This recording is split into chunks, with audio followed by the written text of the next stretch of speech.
자, 여러분들 예수 그리스도를 나를 죄에서 구원해 주신 구주라고 정말 믿고 계십니까?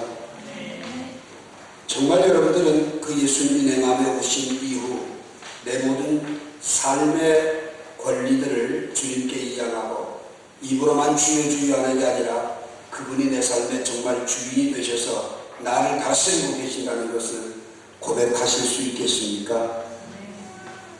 아멘 소리가 집어지네요. 오늘 여러분 본문 6절에 보면 그러므로 너희가 그리스도 예수를 주로 받았으니 라는 이 말은 바로 그런 의미입니다. 예수님을 나의 구주와 주님으로 영접한 사람들이라면 이라는 이야기입니다. 자, 싱글 남녀가 데이트를 하다가 결혼을 하게 됩니다. 싱글 때는요, 밤늦게 들어가도 간섭하는 사람이 없고 내 마음대로 행동을 해도 아무도 터치하지 않습니다. 그런데 결혼을 하게 되면 이제는 의무가 생겨지지요. 밤늦게 들어갈 수도 없고요. 아침 늦게까지 잠잘 수도 없고요. 내가 해야 될 의무와 도리를 하게 된다는 이야기지요. 고린도전서 7장 3절의 말씀처럼 아내는 그 남편에게 의무를 다하고 남편도 아내에게 그렇게 할지니라는 이 말씀은 뭐냐? 결혼하는 순간 의무가 부과가 된다는 거예요. 해야 할 일이 있다는 겁니다. 호세아서 2장에서 우리가 예수 그리스도를 구주로 영접한 것은 신랑 되신 예수님과의 결혼입니다. 그러면 그 주로 받은 사람들에게는 어떤 의무가 따르느냐는 이야기입니다. 오늘 여러분과 제가 예수 그리스도를 나의 구주와 주님으로 영접했다면 우리는 마땅히 세 가지의 삶을 반드시 살아야만 합니다.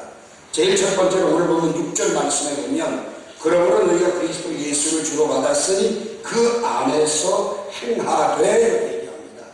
한번 따라합시다. 예수 안에서 행하는 사람. 예, 예수님을 모셔드렸으면, 예수님이 내 삶의 주인이 됐으면 그때부터는 예수 안에서 사는 사람이 돼야 된다는 이야기입니다. 여러분, 종이 주인의 물타기를 벗어나면 그건 종이기를 포기하거나 종이 아니라 죽음을 선택하는 겁니다.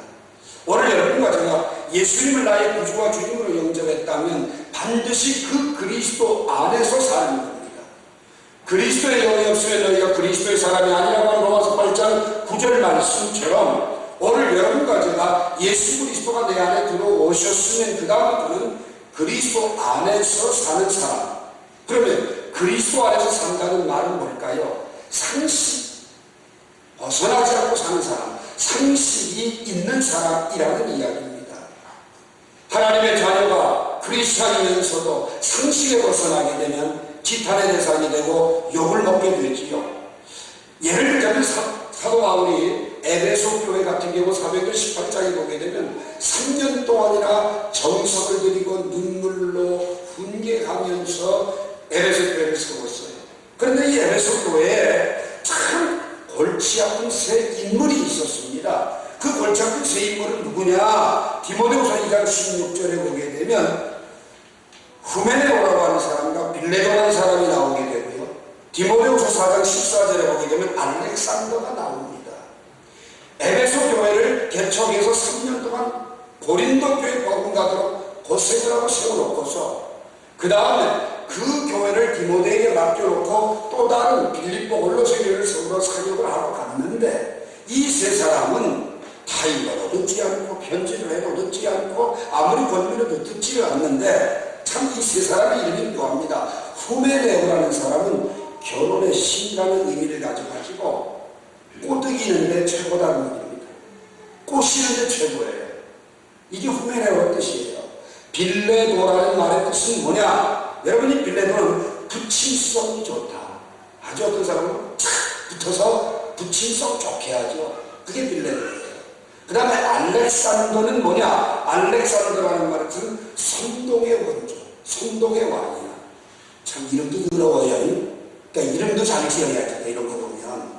근데 이 사람들이 에베소 교회 안팎에서 일부는 교회 안에서 흔들고 선동을 하고 일부는 교회 밖에서 흔듭니다. 끊임없이 흔들어요.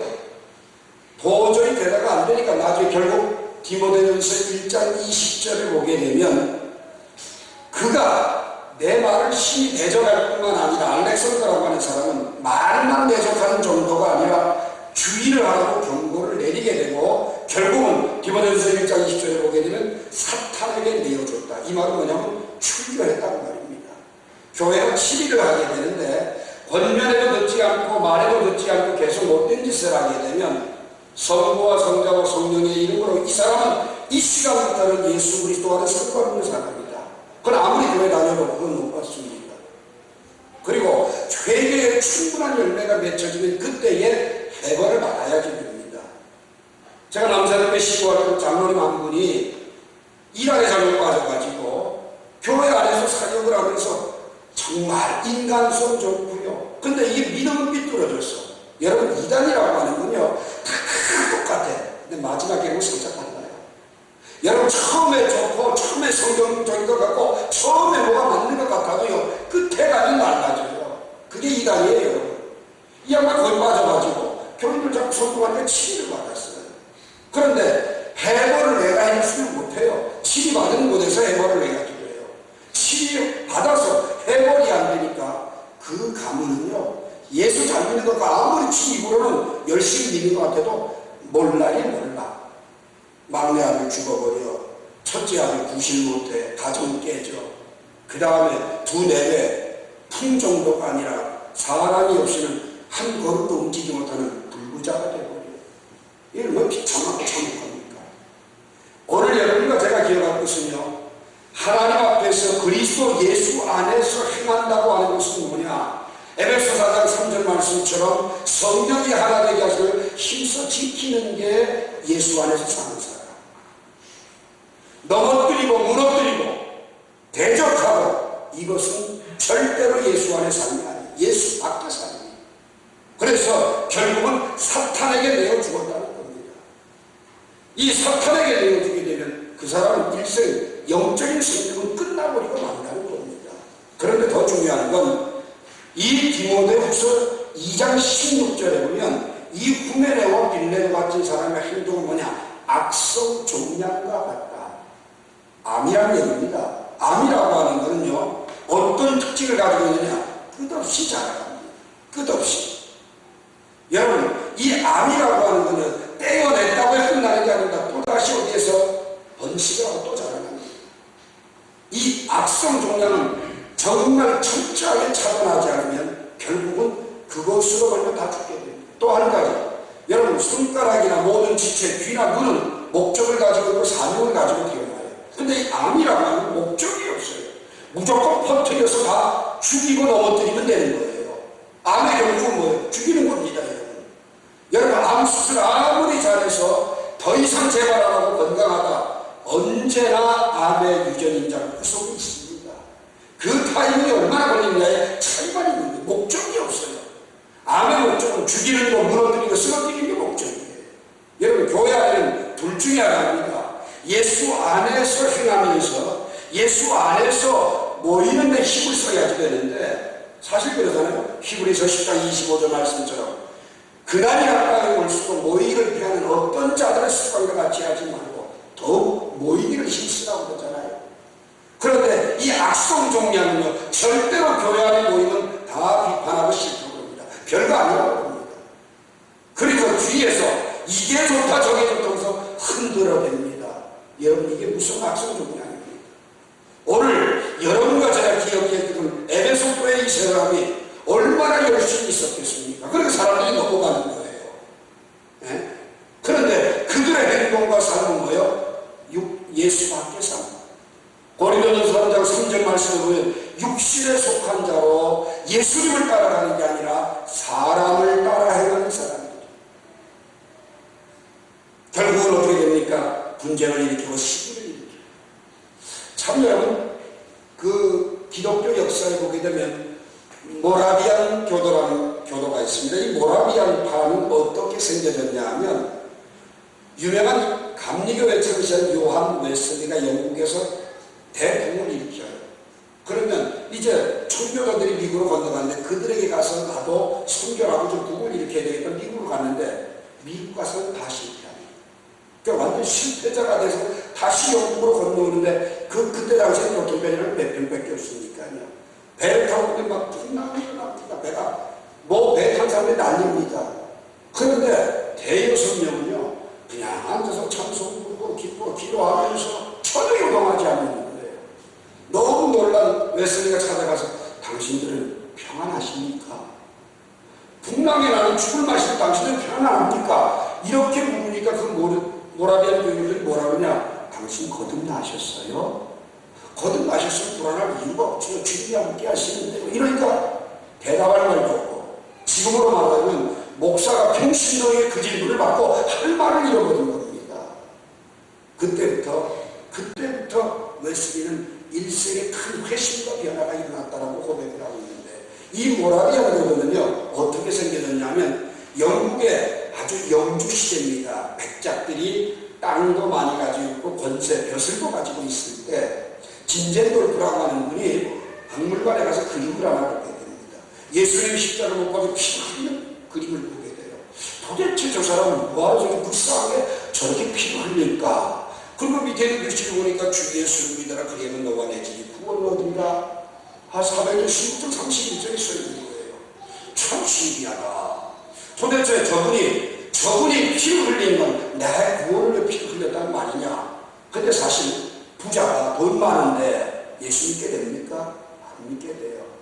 여러분 며칠 전에 이건희 회장님이나 이인희 원사님을 전화했습니다. 목사님, 이건희 회장이 이 회장이 예수 믿는 것 기도하는 사람은 나하고 목사님밖에 없습니다. 목사님 빼놓지 않고 기도하고 계십니까? 그래. 네, 그렇게 하고 있습니다. 권사님 특별히 부탁해가 제가 오늘부터 우리 교회 통성기도할 때 이번 주부터 내가 꼭 이건희 회개하고 예수 믿게 달라고 기도할게요. 약속을 제가 했어요. 오늘부터는 기도 제목 여러분에게 하나가 더 늘었어요. 김정은이 같은 놈이 예수 믿든지 말든지 냅둬버리고 이제 이건희 예수 믿고 죽기 전에 저 예수 믿어야 된다는 게 그 누나의 눈물의 기도입니다. 이 진젠돌프가 거기에서 회개하고 예수를 믿고 나서 보니까 얼마나 감사한지요. 그런데 그때 마침 이 천주교 사람들이 개신교를 박해를 하면서 개신교사를 무자비하게 죽이기 시작을 합니다. 그때 진젠돌프는 자기의 끝도 보이지 않는 그 넓은 땅을 가지고 있는데 예수 믿다가 어려움 당한 사람 다 와라. 내가 너희를 보호해줄게. 뭐 큰 한 성 캐슬이니까요. 600명이 몰려들었어요. 그 600명이 몰려드니까 나는 다 주고 농사할 거 다 주고 예배당 줘주고 집 줘주고 니는 원 없이 여기 살아. 이 안에서만 살아. 나가지 마. 자기 재산을 다 줘버립니다. 그런데 그 결과 어떻게 되는 거예요? 모라비안 교도가 생겨지는데 얼마나 경건한지요. 이들은 진젠돌프가 자기 전 재산을 다 들여서 자기들을 살려준 걸 아니까, 이게 주님의 사랑인가 아니까 이 600명이 먹고 살면서 선교사만 몇 명 보냈냐? 100명의 선교사를 보내는. 오늘 여러분들도 진젠돌프처럼 축복받고 많은 사람들을 살리는 분들이 되시길 바래요. 살리는 게 예수 안에 사는 거예요. 세우는 게 예수 안에 사는 거예요. 그리고 하나 되게 하는 게 예수 안에 사는 거예요. 근데 이름은 주여 주여 하면서 하는 짓은 무너뜨리고 죽이고 흔들고 괴롭히는 것, 이거는 예수 받기요 사탄에게 내어주는 사람들의 행동이라고 말입니다. 오늘 여러분과 제가 정말 주님을 만났다면 예수 안에서 사는 복된 삶이 되어지기를 주의 이름으로 축원합니다. 두 번째로 7절 봅시다. 그 아래 뿌리를 받으며 세움을 받아 교훈을 받은 대로 믿음에 굳게 서서. 두 번째로 예수님을 만난 사람은 믿음에 굳게 서라는 거예요. 믿음에 굳게 서지 않으면 예수 안에서 못 산다는 말입니다. 굳게 서기 위해서 첫째는 뿌리를 박아야지 해요. 여러분 마태복음 13장 21절에 보면 뿌리가 깊지 않으면 환난이나 시련이나 족이 되면 뿌리채 빠져버려요. 뽑혀버려요. 유다서 12절 말씀을 보게 되면 열매 없는 가을나무요, 뿌리가 뽑힌 가을나무가 되버려. 이게 무슨 말인고 하니, 나무가 정상적으로 뿌리가 내리고 자라게 되면 열매를 맺게 되는데 그런 것들은 절대로 뿌리가 뽑히지 않는다고 말이에요. 그런데 뿌리가 약하게 되면 어떻게 되면 뽑혀요. 자, 여러분 우리 수양관에 동백나무를 1,500그루 사다 심었어요. 갖다 심은 지 2년 안에 다 도둑맞고 지금 남은 게 얼마냐? 200그루밖에 안 남았어. 그 보령에 사는 사람 다 도둑놈들이요. 5천원, 500원 드리고 200불은 다 없어졌어. 근데 그게 왜 그러냐? 갖다 옮겨다 심으니까 뿌리가 안 박히니까 흔들면 빠지는 거예요. 오늘 여러분 흔들어서 흔들리면 그건 뿌리가 안 박혀서 그래요. 뿌리가 박히면 흔들어도 절대로 빠지는 법이 없어요. 흔들수록 뿌리가 더 깊이 내리는 거예요. 오늘 여러분이 믿음에 굳게 서는 예수 안의 사람이 되려면 뿌리를 깊이 내릴 수 있게 되기를 바랍니다. 여러분 흔드는 게 얼마나 많아요. 저희 교회를 떠나나간 사람 가운데 또 회사 사내에 신천지가 극성을 떨어요. 네, 교회 밖에 나가서 신천지로 많은 사람들을 꼬드겨서 데리고 가고 앉았어. 꼬드기는 왕이 누구요? 꼬드기는 왕이 후메네오야. 여러분 빌레도는 뭐요? 제가 여러분들 빌레도 뭐라고 그랬어요? 부침성 좋아. 그냥 쫙 붙어갖고 대할 때까지 욕을 해. 네? 그리고 알렉산더 뭐예요? 성동의 왕이야. 오늘 이 시간 여러분과 제가 기억할 것은요, 인터컵이라고 하는 선교단체도 마찬가지요. 우리 한동쪽에서 이번 총회 때 완전 이단으로 규정을 했어요. 이 인터컵이라고 하는 사람 대표자가 자기가 자기 스스로 목사하는 사람, 목사는 근거를 밝혀내지 못해. 그리고 약속을 몇 번 했어요. 한기 중에서 시켜서 순종하겠다고 안 해. 그러면서 백투더 예루살렘 이것만 주장하고 앉았어요. 그 결국 이단으로 존재가 되어버렸어요 지금. 그런데 이 인터컵이 경계의 위험수위에 있으면 성도로서는 거리가 멀고 조심해야죠. 근데 거기 흔들려 빠져서 가서 훈련받고 교육받고. 여러분 우리 교회도 인터컵에 큰 피해를 봤어요. 우리가 미얀마에다가 왕궁 족속들의 고아원, 교회, 신학교 다 지어놨어요. 몇 억 들어서 하는 거예요. 다 지어놓고 나니까 인터컵 딱 사람 보내가지고 지뢰가 했다. 그리고 지뢰 비용 들어가는 것처럼 성령이 지뢰가 쓰는 것처럼 홀딱 빼앗겼어요. 그래서 제가 정교훈 선교사한테 끝까지 추적해라 누가 했는지. 인터컵이 한 짓이에요. 그 사과받아 내라고 그랬어요. 근데 어떻게 됐어요? 그렇게 무너뜨리고 흔들어서 지금처럼 통째로 먹고 거기 있는 영혼을 다 잃어버리고 지금 폐허가 돼 있어요. 나는 10년 전에 와서 다시 한번 세워달라는 거예요. 여러분 그뿐입니까? 안상한 있지요. 우리 교회에서 나간 사람 교인들 꼬드겨서 난리를 피더니만 제가 정상적으로 신학 대학까지 시켜놨더니만 이 병신 같은 것들이 말이요 무료 성경 신학대학 다녀가지고 목사 한 수 받고 앉았고 회사는 왜 다니고 목사 안에서 목회해야지. 어느 교회 가는 교회가 이 교회 쪽에 떠돌아다니고 앉아있고. 여러분 믿음에 굳게 서지 않으면 흔들려요. 오늘 여기 보면 뿌리를 맞고 쇠움을 입어. 여러분 쇠움을 입는 게 뭐예요? 자라가야 돼. 믿음은 성장하지 않으면 죽는 거예요. 생명은 자라는 데 있어요. 그리고 또 한 가지 중요한 게 뭡니까? 교훈을 받은 대로 믿음에 굳게 서라. 여러분 말씀을 받지 않으면 절대로 굳게 못 써요. 학생이 공부를 하는데 학교 가서 교과서 한번 슬쩍 폈다가 돕는 학생 절대로 공부 잘하는 학생은 아니에요. 공부 잘하는 학생은 학교 가기 전에도 교과서 붙들고 예수하고 갔다 와서 복습하고 책과 같이 살아야 학생이야. 똑같아 예수님 것도요. 하나님의 말씀 내가 올 때만 딱 들고 와서 나 교회 집사에 장로래 이러면 안 돼. 성경 말씀을 주기적으로 계속해서 날마다 읽고 묵상하고 제자 훈련도 받고 교훈을 받은 대로 여러분 훈련 받지 않으면 여러분의 믿음의 뿌리가 들여지지도 않고 세워지지도 않아요. 오늘 여러분과 제가 세상 바깥에서 딴 데서 하는 훈련 그분들이 그러겠지요. 교회에서 받으니까 아무것도 아니라 여기 나오는 게 신기하다. 여러분 신기하고 이상한 겁니다. 여러분 진리는 2000년 3000년 가도 변하지 않는 게 진리요.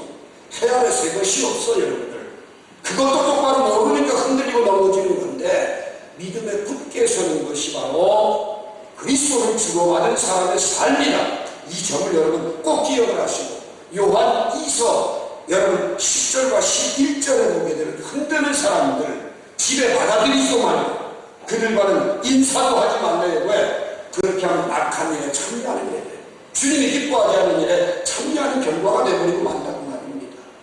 오늘 여러분 교훈을 받는데 게을리하지 마세요. 교훈을 받는데 실패한 사람은 누구예요? 대마예요. 여러분, 이 대마라고 하는 사람은 바울의 선교 사역에 에베소에서 전도할 때 만난 인물이에요. 그런데 이 빌레몬서 1장 24절에 보면 변화가 돼서 어떤 얘기가 나오냐면 나의 동역자 마가와 아리스타와 데마가가 누가가 문화를 한다 할 정도로 변화가 나중에 됐어요. 그런데 그 전에 사도 바울과 함께 따라다니면서 디모데후서 4장 10절에 보게 되면 내가 바울을 따라다니봤자 얻을 것도 없고 손해만 본다. 그래서 대마에게 어떤 수식어를 보냐, 대마는 세상을 사랑하여 나를 버리고 데살로니가로 갔다, 이렇게 성경이 기록을 해요. 바울을 버리고 세상을 선택했어. 그래서 그 결과는 바울을 버리고 세상 가서 잘 됐느냐? 아니요, 잘 못됐어. 후에야 깨닫고 그는 믿음으로 다시 돌아오게 되지요. 여러분, 고린도전서 15장 58절에 보게 되면 흔들리지 말고 믿음에 굳게 서서, 흔들리지 않아야 믿음에 굳게 서고 그래야만 주의 일을 할 수가 있는 겁니다. 어디 본문입니까? 골로새 1장 23절에는 믿음의 뿌리를 깊이 내리라고 해요. 오늘 여러분들 말씀과 기도로 여러분의 믿음의 뿌리를 깊이 내릴 수 있기를 주님의 이름으로 축원합니다. 다 성경 한 절 찾읍시다. 히브리서 12장 28절입니다. 히브리서 12장 28절 찾았으면 다 같이 함께 읽습니다. 그러므로 우리가 흔들리지 않는 나라를 받았은즉 은혜를 받자. 이로 말미암아 경건함과 두려움으로 하나님을 기쁘게 섬길지니. 여러분, 천국은 흔들리지 않는 나라예요. 천국은 흔들리지 않는 나라예요. 이 땅에서 믿음에 굳게 서지 못해 흔들린 사람은 못 가. 갈 수가 없는 것이요. 그러므로 흔들리지 않기 위해서 어떻게 은혜를 받아야 돼요. 그 은혜를 받는 게 뭐예요? 교훈을 받아들이는 거고, 그 교훈을 통해서 말씀과 기도로 믿음의 뿌리를 제대로 내리고 자라가는 신앙이 되는 거예요. 누가 흔들어도 흔들리지 않는 믿음. 이 믿음에 굳게 서는 성신주의 동역자들이 되기를 주의 이름으로 축원합니다. 마지막 세 번째로 감사를 넘치게 하라. 감사를 넘치게 하라. 여러분, 감사를 넘치게 하라. 이 말은 뭐 감사금 봉투에다가 10,000원 하는 거 5만원 바꿔라, 10만원 바꿔라, 이 얘기 아니에요. 말로 감사하지 말고 삶으로 감사하는 사람이 되라.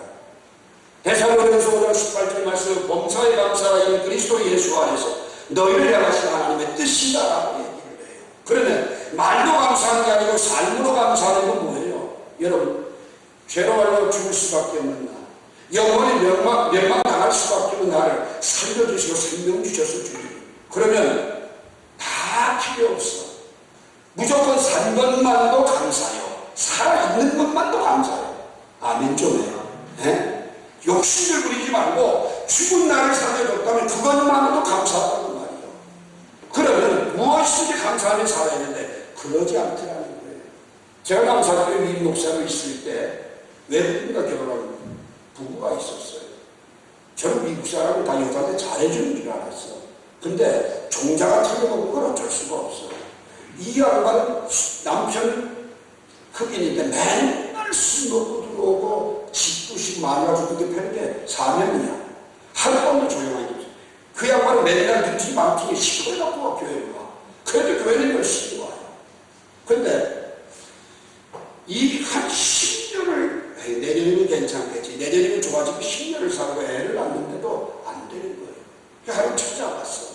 이분들은 뭐 미국에 가서 살다가 또 군대 치받은 한국 이런 분들이니까 하루 찾아와서 말이에요. 목사님이랑 이혼식 좀 해주세요. 여러분, 이혼식이란 말 들어봤어요? 근데 미국에서는 이혼식이 굉장히 많아요. 우리 젊은이들 만났거나 헤어질 때 쿨하게 헤어지고 뭐 왼수되는 게 아니라 이혼한 뒤에는 그저 친구처럼 지내는 게 이혼식이요. 그래서 제가 내가 당신이라면 당신 남편하고는 안 살겠다. 참 산게 정말 존경스럽다. 근데 이혼식을 하려면 결혼식 준비하듯이 준비 좀 하자. 한 달 동안 이혼식 준비를 하는데 내가 시킨 대로 할 거냐 하면 하겠대요. 그럼 뭘 어떻게 할 건가? 어떻게 하면 되냐? 그래서 이제부터는 의도 터지면 주여 감사합니다. 부시면 주여 감사합니다. 지금부터 한 달 동안은 말대답도 하지 말고 또 꼬투리 잡고 붙잡고 잔소리로 하지 말고 무엇을 하든지 감사만 한다고 해라. 그리고도 안 되면 오면 내가 이혼시켜줄게. 그리고 그렇게 하게 약속을 했어요. 근데 그 약속하고 그날 밤 내려갔어.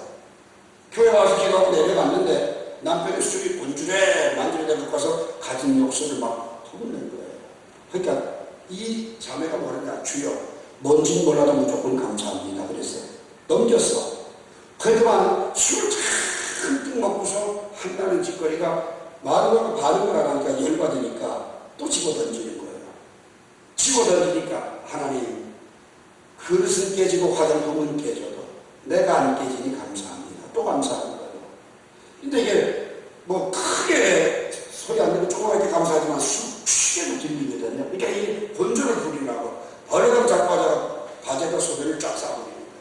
그러니까 그걸 또 치우자는 말이에요. 주여, 큰 것 안 싸고 작은 것 싸니 감사합니다. 돌아버리죠. 근데 이게 하루 이틀 가고 만들면 괜찮은데 계속 봐도 맨날 더 가져버려도 계속 감사하거든요. 그러니까 하루 술 안 먹고 들어와서 그래. 당신 변했어. 죽으려고 그래? 어디 아파? 내 미안해. 이제 소 안 섞일게. 내 술 끊을게. 예수 믿게. 항복을 했어. 그 뒤부터 교회를 얼마나 두뇌가 잘 나오는지요. 그 다음부터 제가 미국 가게 되면 그 집에 오라고 그래서 그 집 신랑이 해주는 거. 제가 그 집에서 한 달을 살았다니까. 안 보내줘가지고. 지금 얼마나 예수 알고 있는지요. 그게 넘치는 감사예요. 안 되는 것 감사하는 게 넘치는 거예요. 여러분, 남들이 다 감사할 수 있는 감사하는 게 무슨 넘치는 감사냐고요. 예수 안에서 예수님이 내 부가 됐으면 모든 것이 합력해 서를 이루시는 걸 믿고 믿어지니까 하나님이 이 시련을 통해서 더 좋은 날 주실 거고, 지금 이 고통이 더 면해서 더 큰 축복이 될 거로 믿고 바라본다면 넘치는 감사를 하자고 말입니다. 그 감사 속에 바로 예수 안에 사는 삶이 묻어난다는 겁니다. 오늘 말씀 결론 내립니다. 정말 예수 그리스도를 여러분 구주와 주님으로 영접했습니까? 그렇다면 이제는 예수밖에 살지 마세요. 나쁜 일 하지 말고 패거리 지어서 선동하는 짓 하지 말고 거기에 흔들려 넘어지지도 말고 예수 안에서 세우는 일에, 살리는 일에, 하나 되는 일에 힘쓰세요. 두 번째, 믿음의 끝에 서서 뿌리를 내리세요. 자라가세요. 그러기 위해서는 교훈을 받는 사람이 되어야만 합니다. 그리고 또 한 가지, 감사를 형식적으로 하지 말고 그저 봉투에 뭐 10,000원, 20,000원 넣어서 감사합니다. 이게 아니라 내 삶에서 불편해도 안 돼도 내 뜻대로 안 돼도 감사하고 하나님 앞에 영광을 올리게 될 때에 반드시 하나님 어떻게 하시느냐, 그런 사람을 통해서 일하시고 역사하십니다. 여러분, 신랑 되신 예수 그리스도와 결혼해서 그분을 구주로 영접했다면 여러분 안에 이 세 가지 삶이 늘 생활 속에 풍성하게 나타나고 드러내지기를 주님의 이름으로 축원합니다. 기도합시다. 살아계신 하나님, 은혜를 감사합니다. 예수 그리스도를 나의 구주와 주님으로